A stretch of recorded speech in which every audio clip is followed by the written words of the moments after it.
Contestant number 1, Echoes of Shadow, Gagan Bhatia.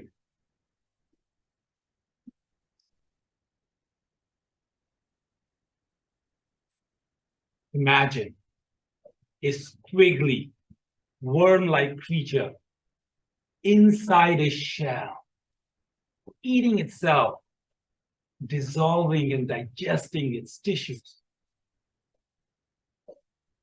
This isn't a scene from a sci-fi thriller. It's a harrowing saga of a caterpillar's metamorphosis. When a caterpillar receives a signal of its transformation, it steps outside of its cocoon and forms a chrysalis, where it literally kills itself to form a magnificent butterfly. Mr. Toastmaster, fellow transformers, have you ever felt a pulse of a new beginning throbbing within you? I have many times throughout my life. Let me take you back to my childhood in India. I grew up as a shy young boy whose friend was, can anybody guess? A caterpillar. I called him Choru, which in my native language translates to small or tiny. I connected with Choru because that's exactly how I felt from inside. Small, insignificant, a background character in the grand cinema of life.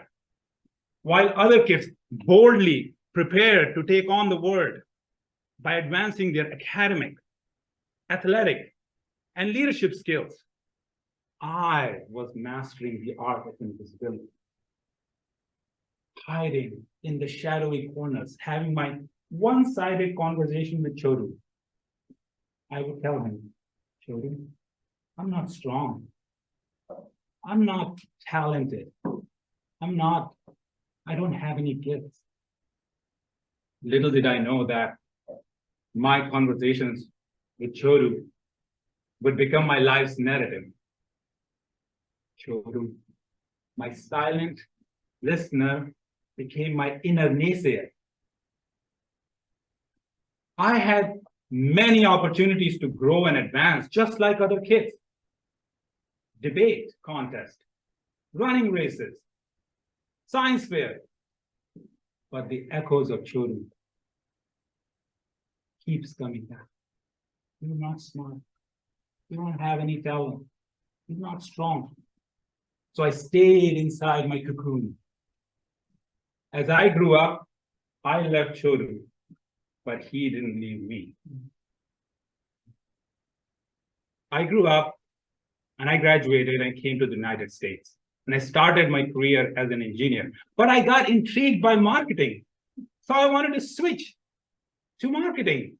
But here he was again, highlighting my limitations. You are a terrible writer. You are afraid of public speaking. You lack charisma. And oh, by the way, Indian kids, they aren't meant to be marketeers. So I stayed within my cocoon. After a few years, I became the father of a beautiful daughter, Amishi, and I fell in love with her. I wanted the world for her.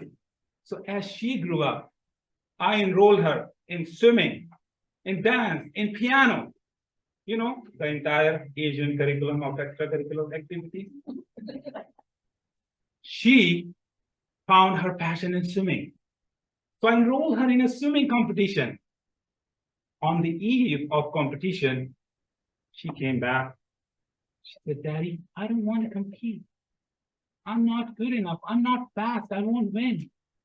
And I said, sweetie, what are you talking about? I have seen you. You're really, really good.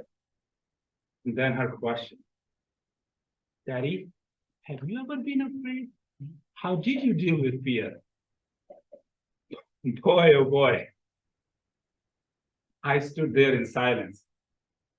I felt like a fraud, an imposter, an unqualified dad. Another signal of new beginning. And this time I decided to step outside of my cocoon. And I formed a chrysalis in Toastmasters, where I ate my fear of public speaking. As the tissues of self-doubt and apprehension dissolved, new eyes emerged, giving me new perspective. Habits like meditation, journaling, and long walks became the foundation of my life.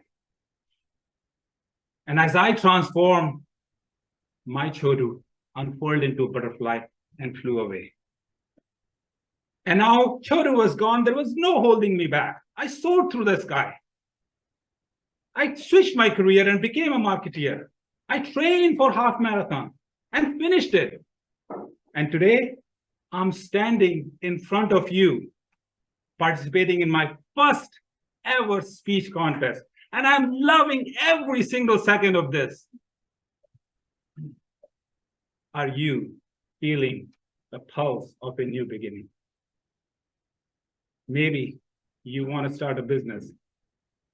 Maybe you want to write a book, explore the world, or master a new skill. Who's your chodu that is holding you back?